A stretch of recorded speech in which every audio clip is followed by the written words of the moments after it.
Hello. Hello everyone. कैसे हैं आप सब। हम आज का जो 13 तारीख का क्लास 8 की जो परीक्षा हुआ है उसका हम साइंस विषय की आंसर की लेके आए हैं।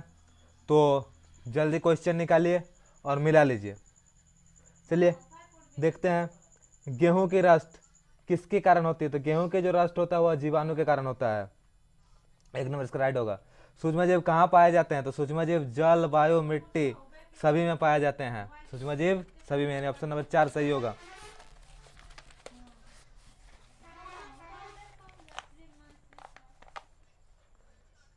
तिरपन नंबर, जीवाणु एवं कवक द्वारा अपघटित होने वाले पदार्थ कहलाते हैं। तो जीवाणु और कवक यानी सूक्ष्मजीव द्वारा जो अपघटित हो जाते हैं उसे जैव निम्नीकरण कहते हैं। क्या कहते हैं?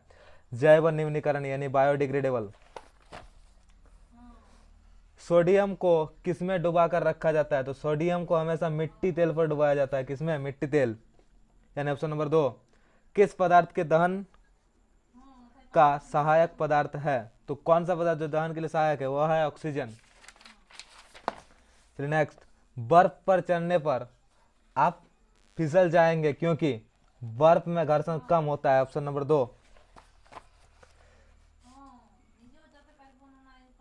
किसी विद्युत की मध्य स्थिति के आगे पीछे होने वाले गति को क्या कहते हैं।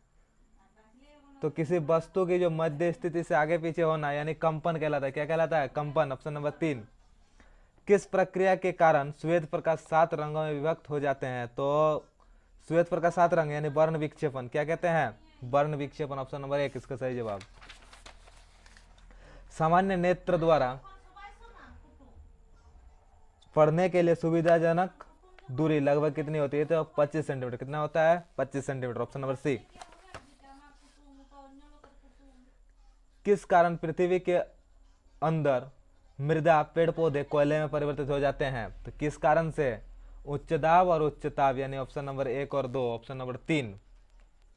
चलिए नेक्स्ट, कोक किसका शुद्ध रूप है। तो कार्बन का शुद्ध रूप कोक है।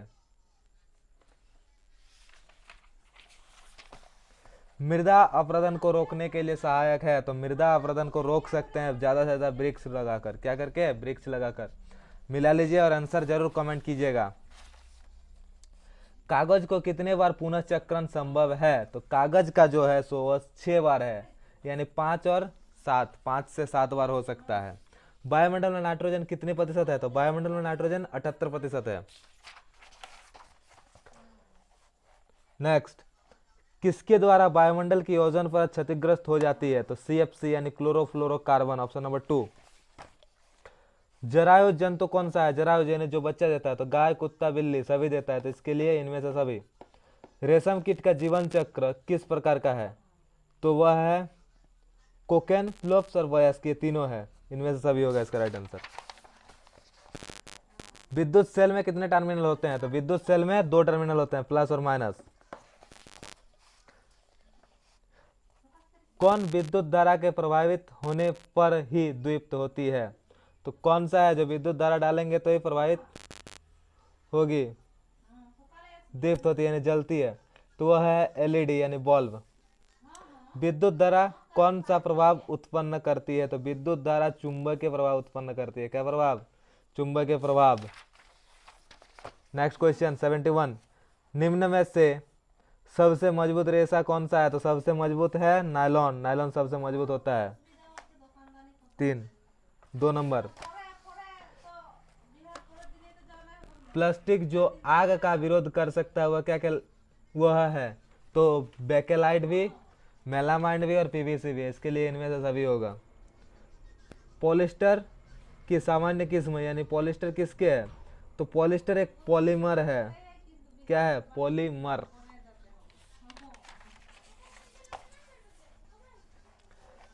74, परावर्तन कोण किसे कहते हैं। तो परावर्तन किरण और अभिलंब के बीच का कोण, यानी परिवर्तित किरण और अभिलंब के बीच जो कोण होता है उसे कहते हैं परिवर्तन कोण। Option number 3। चमकीला पिंड कौन सा है। तो चमकीला पिंड तारा है जिसमें जो कि दीप्त होता है। मानव कान की श्रवत पारस है 20 हर्ज से 20,000 हर्ज। Option number 2। चलिए, ये सब किया हुआ था पहले, एकदम मॉडल सेट से ही आया है, बहुत ही इजी क्वेश्चन आया है। ध्वनि की प्रबलता की माप की जाती है, तो ध्वनि की प्रबलता की माप डेसिबल से की जाती है। किससे? डेसिबल। प्राकृतिक आवास का वन्य प्राणी संरक्षण किया जाता है, तो प्राकृतिक आवास में वन्य प्राणी संरक्षण किया जाता है, उसे अभयारण्य भी कहते हैं, राष्ट्रीय उद्यान भी कहते हैं, जैव मंडल आरक्षित क्षेत्र भी कहते हैं। तो इनमें से सभी। भारत में राष्ट्रीय उद्यान की कुल संख्या है तो 77। कितने हैं? 77। काला सोना कहा जाता है, तो काला सोना कोयला को कहा जाता है। 81। चट्टानों पर चढ़ने हेतु रस्सी बनाए जाते हैं, तो नायलॉन का। किसका? नायलॉन। बहुत ही मजबूत धातु होता है। एक ईंधन नहीं है, तो मृदा एक ईंधन नहीं है। 83। निम्नलिखित में कौन सा घोल विद्युत का सुचालक है, तो नींबू का रस जो है वह विद्युत का सुचालक है। कौन सा गैस अत्यंत विषैला है, तो कौन सा गैस यानी कार्बन मोनोऑक्साइड जो है वह सबसे ज्यादा विषैला होता है। निम्नलिखित में से सबसे छोटा कोशिका, तो माइक्रोप्लाज्म जो है वह सबसे छोटा कोशिका है। ईस्ट का उपयोग किसके उत्पादन के लिए किया जाता है? अल्कोहल। Option number 2। मलेरिया रोग का कारक। मलेरिया एक प्रोटोजोअल डिजीज है, यानी प्रोटोजुआ से होता है। टेस्टोस्टेरोन है, टेस्टोस्टेरोन एक पुरुष हार्मोन है। बल का केवल परिणाम होता है, परिणाम दिशा दोनों होता है, केवल दिशा। तो इसमें जो होता है परिणाम और दिशा दोनों होता है। Option number 2 right answer.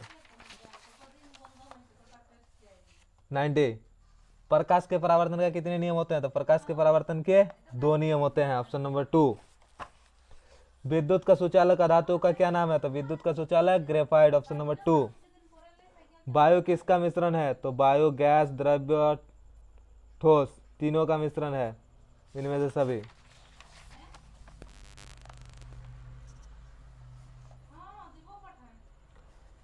Chlorofluorocarbon का उपयोग कहाँ किया जाता है, तो क्लोरोफ्लोरोकार्बन रेफ्रिजरेटर 1 नंबर ऑप्शन। भोजन से प्राप्त ऊर्जा का उपयोग कहाँ करते हैं, तो भोजन का से प्राप्त जो ऊर्जा होता है उसका उपयोग कहाँ? पाचन में करते हैं। कहाँ पर?